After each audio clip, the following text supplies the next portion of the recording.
pues desarrollar un proyecto, como decimos hoy, todos los temas se entroncan y van hilados perfectamente, como si nos hubiésemos dedicado a hacer encaje de bolillos o a hacer macramé en vez de este programa. Pues el siguiente tema son unas declaraciones de Fernando Alonso que, en primer lugar, cuando las vayáis a escuchar, a algunos os va a parecer palo, pero permítannos y permítanle explicar todo desarrollado, porque en el periodismo, ¿qué más importante hay que muchas veces falta que el contexto? Cito textualmente y dice Fernando Alonso, abro comillas, ni Hamilton ni Verstappen crearon proyectos ganadores en la Fórmula 1. Y todo el mundo puede pensar, y quien quiera a Fernando Alonso o quien odia a Fernando Alonso ya va a esgrimir sus argumentos. Fernando Alonso aclara posteriormente que a lo que se refiere es que ellos llegaron en el momento justo para que el proyecto explotase, eclosionase. Y él habla de los motores híbridos que generó Mercedes y el aprovechamiento del reglamento nuevo de Red Bull. Y eso es lo que ha hecho que estos pilotos sean tan laureados como tal. Y por eso él trata de defenderse o explica esa crítica que siempre se hacía Fernando de es que no ha elegido bien sus equipos, es que ha tenido oportunidades de... Y él por eso dice que lo más importante muchas veces en la Fórmula 1 es el cuándo y el cómo y el caer en el lugar adecuado, en el momento adecuado. Por supuesto, puntualiza que él no habla de que sean pilotos sin nivel, que no hayan ganado mereciéndoselo, no, para nada.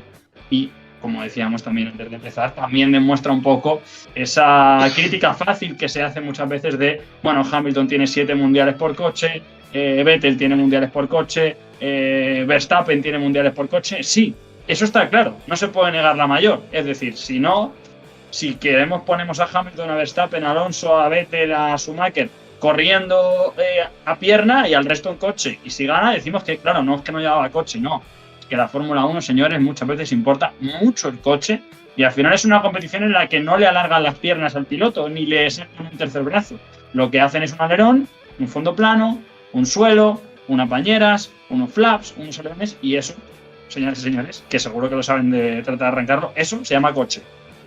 Efectivamente, y es que, como bien dices, a Fernando muchas veces se le ha dicho, no, es que elegiste mal el equipo, elegiste mal el momento, elegiste mal no sé qué.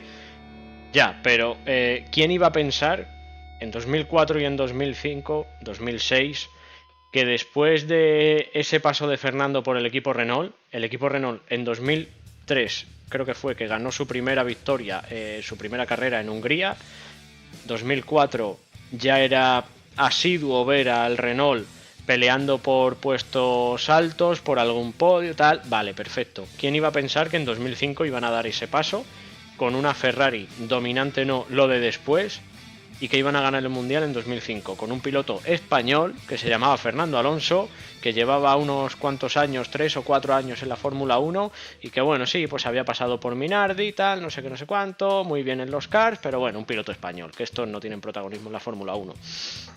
¿Quién iba a pensar que en 2005 iban a ser el coche ganador? Y en 2006 lo mismo.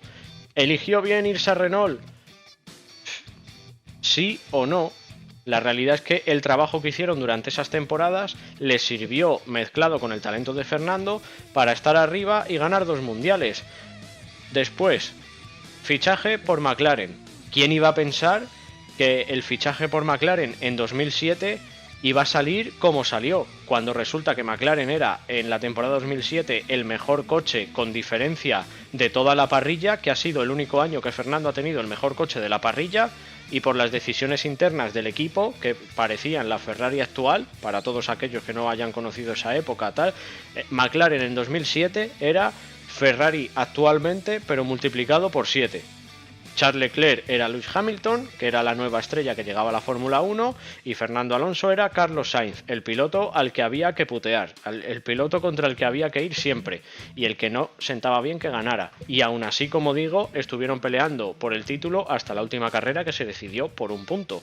Así que, mala decisión de ir a McLaren. ¿Quién iba a pensar eso? Después de esa situación, a pesar de tener un coche rápido, Fernando tenía que salir de ahí, porque llegó a pensar incluso que los mecánicos le iban a hacer algo al coche y que iba a tener un accidente muy grave, y un piloto no se puede jugar la vida con esa situación dentro de un equipo. Volvió a Renault, que a pesar de que había dado un pequeño bajón, parecía que en ese año 2008 o 2009 podía volver a dar un pasito hacia adelante y luchar por victorias y demás, y aún así consiguió varios podios y la famosa victoria de Singapur, por la que Massa está intentando impugnar el Mundial de 2008 y demás. En el año 2009 seguía en Renault y parecía que habían evolucionado un poquito, pero es que apareció un tal Brown GP que ganaron todas las carreras, arrasaron con el Mundial y demás. Pues mala decisión continuar en Renault, no había otra opción. Año 2010 se anuncia ese fichaje de Fernando por el equipo Ferrari, una de las marcas, como hemos dicho durante el programa, más laureadas de la historia. ¿Quién iba a pensar que el Ferrari parecía un troncomóvil y que ha sido el Ferrari peor de la historia? Y aún así, en todos los mundiales, en todas las temporadas que ha estado Alonso en Ferrari, que fue de 2010 a 2014, si no me equivoco, estuvo peleando por el Mundial y fue el único que pudo poner las cosas un poquito difíciles a Sebastian Vettel y a Red Bull, porque si no hubiera sido dominio total de Vettel y Webber. Ya está, se repartían las carreras como ahora Verstappen y Checo Pérez. Mala decisión ir a Ferrari, pero ¿y quién hubiera sabido lo que hubiera pasado? Y en este transcurso de las 4 temporadas de Ferrari, a Fernando y al propio Ferrari le ofrecieron un cambio de Fernando y Hamilton, Mercedes, Ferrari. ¿Qué hubiera pasado si Fernando cambia de equipo y se va a Mercedes? Pues hubiera sido la releche y estaríamos hablando ahora de que Fernando tenía 7, 8 mundiales y que Hamilton tendría 2, 3, 4, quizás. La cosa hubiera cambiado. Mala decisión. ¿Quién iba a decir que Mercedes, esa escudería nueva que había surgido, iba a ser la que hubiera arrasado en la época híbrida? Pues es que nadie lo puede saber. O ¿quién puede adivinar ahora mismo quién va a ser el que va a dominar con la nueva reglamentación? Las papeletas dicen que Red Bull se puede mantener, pero es que ¿y si no dan con la tecla, cambiando de motorista, cambiando cosas en el reglamento y demás? No, Mercedes. Pero ¿y si Mercedes, con ese cambio de Aston Martin de motorista, pierden ingresos, no tienen tanto desarrollo y la cosa se les tuerce y no consiguen dar con la tecla? Ferrari. ¿Y si Ferrari continúa en la misma situación que ahora y se dinamitan desde dentro? No, Aston Martin, que es una apuesta de futuro. Sí, es una apuesta de futuro, es verdad. Pero para ser una apuesta de futuro tienen que cuadrar muchas cosas. Y recordemos también que Aston Martin, con la nueva reglamentación, cambia de motorista, y eso siempre a los equipos de Fórmula 1 les cuesta acoplar las piezas de un nuevo motor y el desarrollo del coche. Así que no podemos decir que Fernando haya tenido malas decisiones, porque nosotros quizás las hubiéramos tomado incluso peores, y la realidad es esa, que Hamilton, Verstappen, Vettel en su día pues cayeron en equipos triunfadores, en equipos que acertaron con lo que hicieron, y eso, sumado a su talento, les ha hecho ser los pilotos famosos y los pilotos históricos que son hoy en día. Pero yo creo que no podemos hablar de buenas decisiones, malas decisiones, cuando estamos hablando de que Fernando ha pasado por los principales equipos de la Fórmula 1. Si me dices que ahora ficha por Haas, el fichaje de Aston Martin fue muy cuestionado y nos cayó la boca en las 3 primeras carreras. Pues entonces, ¿qué tenemos que hacer? Pues lo único que podemos hacer y debemos hacer es admirar a todos los pilotos, disfrutar de su pilotaje, sobre todo los pilotos españoles en nuestro caso, y disfrutar de la Fórmula 1, y ya está. Y luego ya comentamos aquí nosotros las noticias, comentamos aquí los temas, y ya no nos llamarán cuñados de barra de bar, pero aquí estamos nosotros para eso. Señores y señores, para hacerle la comparación, no es como otros deportes, no es como en fútbol, que tú fichas a Mbappé o no, según cómo se tercie, a Haaland, a Messi, a Cristiano, o como la NBA, que traes a Chris Bosh, Dwayne Wade y LeBron, y tú eres un equipo que no pasa de primera ronda y de repente pasas de finales de conferencia y ganas la NBA. No, esto no.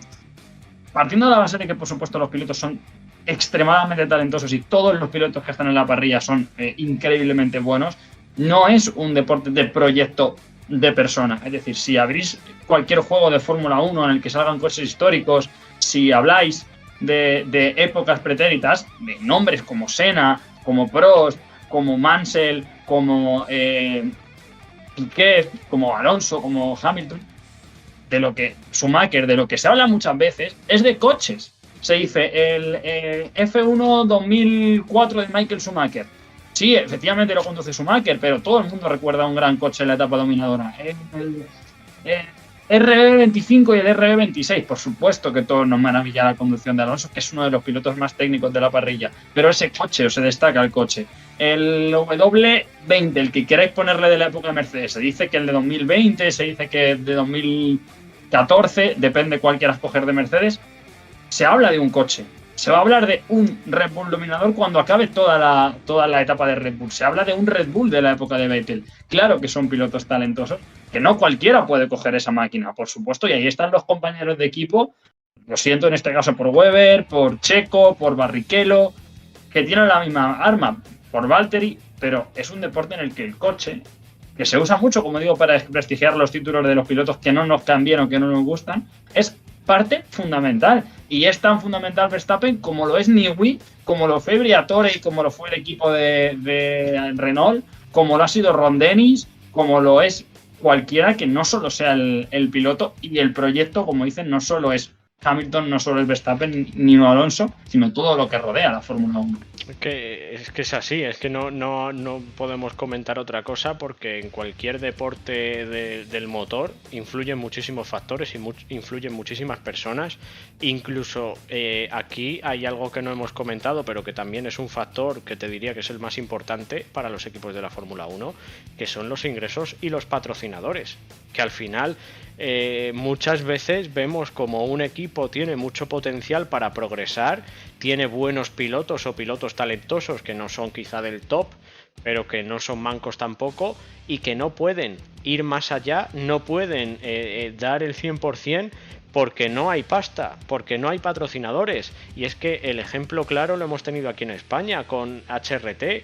Pedro Martínez de la Rosa, para mí, es uno de los pilotos más importantes que ha tenido la Fórmula 1. Ya no solo como piloto principal, sino como piloto desarrollador, como piloto probador, como esa persona que está siempre en la sombra, que su trabajo no suena nunca en ningún sitio, pero que es muy importante, y prueba de ello es que estuvo en la época dorada de McLaren, en la época actual dorada de McLaren, y fue fundamental. Estuvo en la época que Fernando pasó por Ferrari y fue también fundamental, y ha seguido y ahora está con Aston Martin, y el trabajo de Pedro Martínez de la Rosa ha sido increíble en el mundo de la Fórmula 1, y por eso personas como él son tan queridas, y por eso Fernando Alonso, a pesar de solo tener 2 mundiales de Fórmula 1, también es un ente de la propia competición, y es como tú has dicho, es algo que la gente va a recordar igual que un coche, porque se habla de estas personas y son muy importantes, pero claro, para poder ganar, para poder competir, para poder conseguir títulos, se necesita un coche y una máquina que funcione. Y es que el ejemplo perfecto ahora mismo, y nos vamos al mundo de las 2 ruedas, es Marc Márquez con Honda, que es que eso es el ejemplo de cuando no funciona un piloto talentoso. ¿Qué es lo que le pasa cuando no funciona su máquina?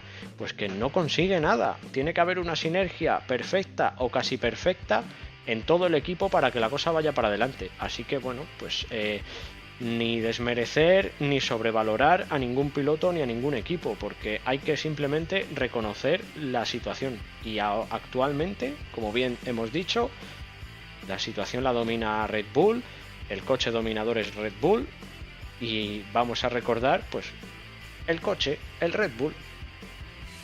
Como decimos, si todo fuese por 100% manos, porque aquí, como decimos, tiene que ser el binomio entre manos y coche, la Fórmula 1 lo tendría súper fácil para tener espectáculo, que es cada año sacar un bombo como el de la Champions, una escudería, un nombre, y todos los años mezclar a los pilotos por equipo. Es decir, poner un año a Verstappen en Haas, a Hamilton en Williams, a Alonso en Ferrari, porque te ha tocado así, a Sainz en Alpine, y sin contrato y a mera decisión, como se hace en el draft. Y así, si eso fuese solo las manos, daría igual en qué equipo estuviesen los pilotos porque todo seguiría igual. Pero eso no es así. Y al igual que incluso hablamos de con la nueva reglamentación, hablamos de qué pasará si Audi ficha a Sainz. No decimos qué pasará si Audi se topa en el camino de un pilotazo como Sainz o de... No, hablamos de qué va a pasar si los equipos con perdón de la expresión, iba a decir la cagan, pero la lían o lo hacen mal. Son los equipos. O sea, eso va a condicionar luego cómo lo hagan los pilotos. Entonces, por eso, como decimos muchas veces, el proyecto y el equipo influye muchísimo en la Fórmula 1 y a cualquier piloto que le puedas preguntar cuánto hay de lo que tú haces, que por supuesto, chapo, y cuánto hay de qué arma te darían, seguro que te responden que hay mucho del equipo. Palou mismamente en la última entrevista que ha hecho en Soy Motor, él lo comenta, que él se queda en Ganassi por las herramientas que le da Ganassi y que él hace los resultados que hace, siendo un pilotazo, uno de los mejores pilotos del mundo, compita en la categoría de compita, es por el material que le da Ganassi. Efectivamente, y es que esto me hace recordar una rueda de prensa muy curiosa que surgió hace varios años, en la que creo recordar que Fernando estaba en McLaren y Hamilton estaba en Mercedes en la época que dominaba Mercedes, y le preguntaron a Hamilton qué haría falta o a Fernando, creo que fue a Fernando, qué haría falta para ver una Fórmula 1 más igualada y sobre todo qué pediría él si se pudiera dar esta situación. Y Fernando decía, el mismo motor para todos, el mismo coche para todos.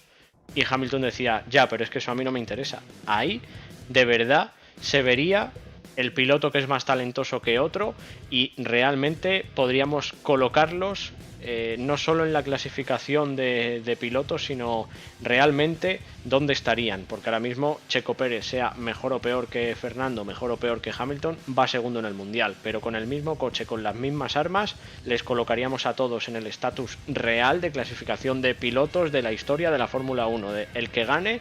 Sabemos que va a ser por manos, no va a ser porque tenga un coche más potente ni nada, pero sabemos que esto es harto difícil, es, diría yo, imposible en la Fórmula 1 porque hay varios motoristas, hay muchas marcas, hay mucho interés y no se va a dar, y tampoco está mal como está ahora, porque no nos gusta o no nos sienta bien ver a los pilotos españoles en la parte media de la tabla, que no consiguen victorias, pero si hubieran sido alguno de los equipos españoles los que consiguen las victorias, pues oye, nos hubiera gustado. Así que está bien como está la Fórmula 1, pero no podemos decir o saber realmente dónde estaría cada uno con otra máquina, porque hasta que no se da esa situación no sabemos qué es lo que hay bajo un coche, qué es lo que hay en las manos de un piloto.